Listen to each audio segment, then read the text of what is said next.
Hey, I'm Alex, this is Big L Books, and I don't know how to film having another person sitting beside me. This over here is Taylor, my boyfriend, and today we're going to be doing the Partners Book Tag. Very exciting. So this was a tag created by Wilde, and we're just going to jump right into it. So, question number 1. How long have you been together for? Taylor? Almost 5 years now. Almost right? 5 years. 5 years in October. Question number 2. Who reads more? The girl with the BookTube channel? Or the random guy who's never posted a video on the internet before? Well, I have more time to read because I'm not recording and posting and talking about but myself also all the time. I don't binge watch The Office, Yeah, that's true. which gives me infinite more time. No, it's definitely her. She reads constantly. There's no way I could keep up. No way a human could keep up. Question number 3. Do you ever argue or disagree about books? It's hard to argue and disagree about books with you because I feel like you're so much more capable of assessing books and talking about books than me. So I'll have my opinions about them, and then you'll come in very strong with yours, and it's really hard to disagree and really fight back because I feel like she knows a lot about what she's talking about. But I feel like we don't have like a lot of major disagreement. No. Like we like very different genres. I think we'll talk about that a little bit more later. But on the books that we cross over on, we tend to usually that's true. I mean, you usually point out things that I don't really think about because I'll kind of just read a story and just read it for the plot, and you'll kind of point out more stuff that's going on that I kind of missed. So it's not really disagreeing as much as you adding to my reading by explaining it to me a little bit more than what I had thought about originally. But if we do disagree, not shy about it. Like movies, like all the time. So yes, that's true. Yeah. Yeah. Question number 4. Who buys the most books? Let's just skip this one.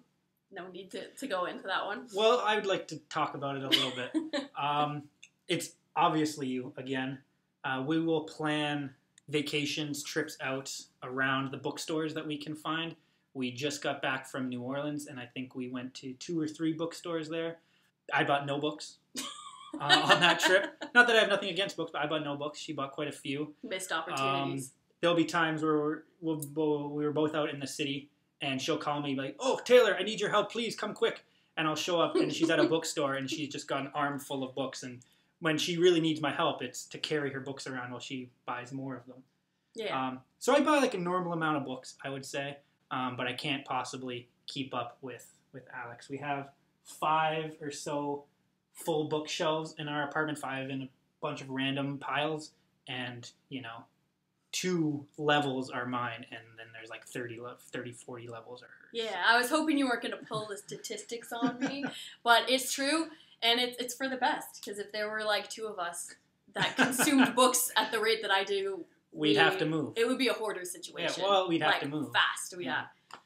But it classes the place up, and it makes me look smarter because people don't necessarily know that they're all hers. So, question number 5, less controversial. Who has the best taste in books? Might be more controversial. What I thought we would do is you can try to describe my taste in books in a few words, and then I'll try to describe your taste in books. Okay. Should I go first? Yeah, sure. Okay, so Alex's taste in books, you guys probably know as well, if not better than me, what her taste in books is. She likes, in one word, difficult.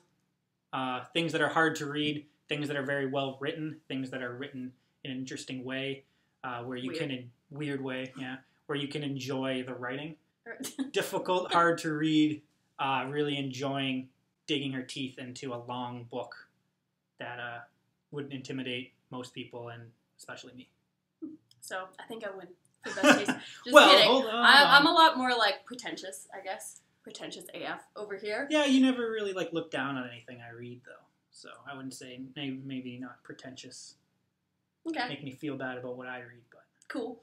So Taylor is more on the genre fiction spectrum. I would say you're big into the SSF world. Any book that involves time travel or aliens is going to be something. This is what he's reading right now. Where is everybody? 50 solutions to the Fermi paradox and the problem of extraterrestrial life. So that's kind of his casual side. Anything with space and aliens. She gets annoyed when I try to talk about it to her while she's trying to read other books, and I have to stop her and talk about what I'm reading. She lets me do it, but you can tell she doesn't care. Exactly. And then his other kind of pool that he dips into is the nonfiction life. He likes kind of philosophy books, and he's also a geography history teacher, so like really nerdy subject-specific books also catch your eye, such as Prisoners of Geography, 10 Maps That Explain Everything About the World, or this book, Longitude. So those that's a real page turner. You never know where it's going to take you. True. Global focus. So that's kind of what's going to catch Taylor's eye in the bookstore. Question number 6, do you share your books? I think I would be allowed to read your books if I wanted to. Yeah. It doesn't happen all the time, but if I ever wanted to, you would allow me to share your books. So it's more of me being intimidated by some of your books or not interested in some of your books. We moved in together. The shelves merged, but we didn't really have a lot of crossover between our libraries. No. Although recently, we both had a copy of Watchmen, and we had to decide which copy to keep. Get mine. So that was like a stressful decision. That was really like, I'm investing in this relationship, because if we break up now, I'm out a copy of Watchmen. Well, if we break up, I'm not helping you move all the books again. So stuck for life. Question number 7, do you read together or apart? Well, she reads more than I do, so we can't read together all the time because I just can't read that much. But there'll be times where we read at the same time. I like to call it SRT, silent reading time. It's one of my favorite proposed activities. And that's when I get in trouble for sharing what I'm reading with her when she's right in the heart of something else. Not in trouble, just she puts up with it. Although we have been known on occasion to read the same things at the same time. Yes. Which has been fun. Yes. So there was a while Taylor was reading the children's book Wonder with his class. Oh, yeah. And we were reading that one together a little bit on car rides. We just read it out to each other depending on who was driving. Mostly you. Make the car drive a little bit easier. And then we've also done a few graphic novels. We've kind of read it at the same time. Yes. Saga that was our most recent one. Literally read at the same time. We were sitting beside each other trying to keep up, turning the pages at the same time, reading it at literally the same time. So that's been fun whenever we've been able to pull it off. Question number 8, how many books in the average month do you read? For me, that really depends on the month. I have a hard time sometimes getting started on stuff, but when I do, I really fly through it. So you know what? Some months I'll read maybe 1 book. Other months I'll read 3 or 4. It really depends. That would be a really good month for me, getting like 4 books in. But it really depends on how excited I'm getting about a book. Especially if there's a series involved, I'll fly through that because I'm already into it and excited. But I've been trying to get Taylor to use his Goodreads account for a few years now. Yeah, well, that would be a nice way to keep track of what you're reading. Yeah, no, that'd be a very good idea. And when you're reading it, but no, doesn't appreciate my assistance there. But I find also for us, because we're both teachers, our schedule really changes depending on what month of the year it is. So, like, even for myself, there'll be, like, last year, like November, I think I read 2 books, which was, like, an all-time low for me. But it just showed you how busy I was. Versus, like, summer, like now, July, August, I'm reading, like, 18 books a month. So, it greatly varies throughout the year. But I'd say for me, like, I'm really happy if I can get to, like, 10. It's like very really antsy. Nice to me. She's very antsy if she doesn't get her reading time in. That's true, my daily read. But yeah, like a nice book a week, I think is perfect. That's a lot for me. 2 books a month, solid month, good month. No one can argue that, solid. I'm a normal reader. There's no way that anyone can keep up. Yeah, this is a booktube, actually. Everyone who's watching this I'm not that impressive. Once you get into this community, it's just like the ceiling. Everyone who's watching can keep up. I have a very hard time trying to keep up with her. Question number 9, are you both competitive in your reading? I'm not competitive in my reading. I find, like, the only time, maybe, is, like, if I started a graphic novel series first, and then you start reading it after me, and you just, like, read it quicker than I do. That's because I'm only reading one thing at a time. I don't read 4, 5, 6 books at a time. But you can really fly through graphic novels in a way that I can't. So that would be, like, the only time where it's like, oh, gotta keep up with Taylor, and I'm trying to, like... Well, there was the one time we were planning on reading The Martian, kind of chapter by chapter. Yeah, we were going to do like a book club. We were going to like pass it back and forth. It was going to be very nice. And then I went and read it all in one day and kind of ruined before she started. But then she read it all the next day, I think, or the next 2 days. I wasn't like reading it all night like you were. I kind of ruined that one. But like I said, I get really excited once I get into something. All right, last question. Have you read a book on the other's recommendation and not enjoyed it? Well, Alex recommended that I read Infinite Jest, and I could not finish it. So that was part of our book club summer. I think I got maybe 400 pages in. I gave it a good go. I did my very, very best. We still have my bookmark in the book. This is my copy. That's your copy? Was I reading yours?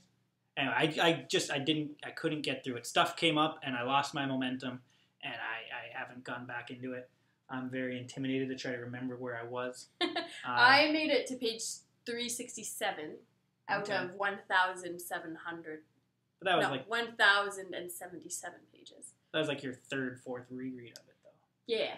I was enjoying it until we stopped. Yeah, I lost my momentum on that. Did you like it while you were reading it, or was it just kind of like the sheer size and like life going on? I did enjoy it. Would you read it one day? To an extent. I'm sure I would love to read it one day. It's a slog, you know? I think anyone who's read it can maybe appreciate that, especially if you don't read a lot, which I'm sure anyone who's watching here does read a lot. So it's not that I didn't like it. It was just very slow moving for me, and I lost my momentum.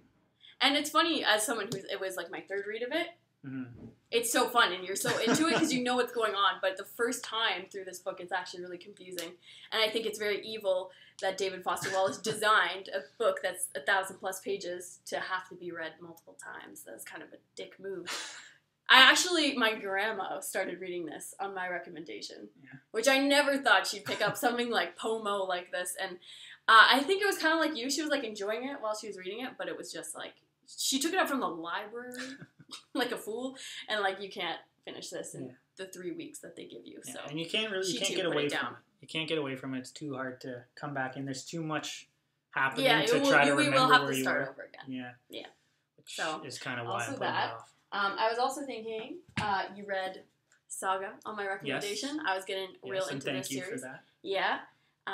Obsessing a lot over Goose, the seal. Oh, anytime he would show up, I would be like screaming. So I think that eventually like got your interest. You're like, why are you screaming at this comic book? Yeah, I would hear her squealing from the other room, and I would come, something's wrong, and I would come running, and she's just looking at a picture of Goose. So it's hard not to then take over and try to read something that someone is getting that excited about. So yeah, now we're both all caught up in this series, and I think this is one we're going to continue to read together. Absolutely, can't wait for the next one. And then the third author that I feel like I've recommended for you is Kurt Vonnegut. Yes. I feel like he is kind of like a nice bridges the gap between like literary kind of experimental, but also sci-fi, time travel in Slaughterhouse-Five. Very much enjoyed it. Accessible, I really liked Kurt Vonnegut. Yeah, like really funny, really accessible. Yeah. You then went on. I told you to read Cat's Cradle, but you read Hocus Pocus instead, which is like not one of my favorites. Your copy of Cat's Cradle was being borrowed by somebody else, and I couldn't read it. My sister took it for like 4 years, and she literally had like the last 5 pages, and she just wouldn't finish it. So then I had to steal it back from her because she just wouldn't give it back. Anyway, so Kurt Vonnegut, that's another kind of spot that we have a little bit in common. I liked Hocus Pocus. I like Kurt Vonnegut. I like the way he writes. I think it's funny. I think it's different enough that I can enjoy it without being overwhelmed by it. Yeah. Yeah, I enjoyed it. I also realized should read more. With David Foster Wallace and Kurt Vonnegut, these are both kind of like very stereotypically like dude authors. This is like bro lit on the internet. A lot of people hate both of these authors because they're so like masculine, sort of. So I thought that's funny. The 2 books that we're like crossing over on. Yeah, what does that say about me, I guess? Yeah, I gotta get you into the feminist lit. So watch out. I'll bring those Virginia on next Woolf time, is coming your way. Okay, anyway. So on the other side of the spectrum, let's talk about some of the books that you have recommended for me to read. Both of the books. Both of them. All right, so back with graphic novels. Yes, okay, so this is also by Brian K. Vaughan, who did Saga. Why the Last Man? This was introduced to me by my uncle years and years ago. I'd read all 10 books before. Which, like, by the way, like, shout out, Taylor's uncle. Yes. sometimes watches this channel, so hello. Always. Hope Hi, you're Rob. here. Really awesome recommendations, Yes. and has been big into like helping me get into comics and like graphic novels. So So thank you very much. thank you. So Why the Last Man? Story about York, the last male human who survives a plague. So the only male mammals, only animals with the Y chromosome who survive a plague are York and his pet monkey, which sounds kind of comedic, but it is very intense. I really enjoy it. I'll read it probably once every year or two. I'll go through and read the whole series again. So I introduced that one to Alex, and she very much enjoyed it. I did. This was probably the first like series that I finished. Yeah. I think I'd read some like standalone graphic novels, but this was probably this was probably the first like series that I read, and I did quite enjoy it. And I liked reading it with you because you had a lot of thoughts on the series since you've read it so many times. Yeah. All right, then what else do we have? Taylor, why don't you tell us about this one? Name of the Wind by Patrick Rothfuss. This was recommended to me by someone we worked with. So we were reading it. Did I finish it before you started reading it? Yeah. So this is an example of a book that I was talking about earlier where I just kind of read it, enjoyed the plot, didn't think much necessarily of it. And then Alex read it and started giving me her opinions on it, and it kind of changed the way I looked at it. I still probably enjoy it. I still really enjoy it. I can totally understand her complaints and her issues with the story. I think she's accurate, but I'm a plot guy, and I'm intrigued by the plot, so I enjoy this book. Well, and I think the thing too is like on Goodreads, this book has like some like insane like 4.5 something. Like it's so highly rated, and just everyone seems to like really love this. So then I was reading this and I was like, what? Like mainly the main character, I can't really stand him. And it wasn't as bad. This book I thought was okay. It was really the second one that was like over 1,000 pages of like nonsense. So that was more just like, I just kind of felt like, why am I the only one who feels this way? So that was more the frustration I felt with this book. So I think like I'm still glad that I checked it out. I have been always like trying to get back into fantasy. I loved it as a kid, but it's been kind of a slow return for me finding that right series. But I mean, this is kind of like a cheeky take on fantasy, which is cool. It's a little bit different. I liked it, but again, I don't think as critically about things necessarily as you do. So we had some different experiences reading this one for sure. And then I thought of the last one that you kind of were reading, I read because of you, which was also a fail. You're really painting me in a great light here. I'm sure you've heard our opinions on Gods Behaving Badly. I had read the first third of the book when you started reading it, I think. Yeah. And as I was reading it, as I got to the halfway point and the end of the book, I realized that I knew Alex wasn't going to like it, and I wish I could take back that recommendation so I could see where it was going. I didn't necessarily love the second half either. Yeah, it's really not his fault. Like, the first chapter isn't that bad, so I kind of thought I was going to enjoy it too. But, like, I was reading Ovid's Metamorphoses at the time, which is, like, the straight up, pure, awesome like myths, and then going from that to this weak-ass retelling was just a terrible transition. So that was unfortunate. I've mentioned I really enjoy just interesting plots. This was an interesting concept that I was intrigued by. And as I started it, I think it had really good potential. Not sure if it met that potential. No, it didn't. Did not meet that potential. No, like not even close. I wanted to like it more. It was one of those books where I started it and I wanted to like it more than I did at the end. So hopefully she doesn't hold that one over me too much. Is there any books that I recommended that you liked? Yeah, Why the Last Man. Oh, that's right. Yeah, okay. Yeah, the graphics have been good. All right, so those are all the questions for the partner book tag. Thanks, Taylor, for joining me. I made him sit on the floor, which is not as easy when you don't have little legs like I do. So I think we're both dying to like take off our pug shirts and get off the floor and go back about our day. Back to our reading.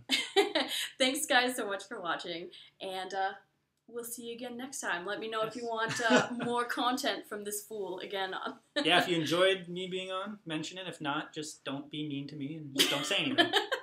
Taylor's very sensitive about cyberbullying. Okay, he's very fragile. Thank you guys very much. Yeah, bye. Bye. You can post whatever we recorded. You can post. You don't have to run it by me. Just whatever you want. Never mind.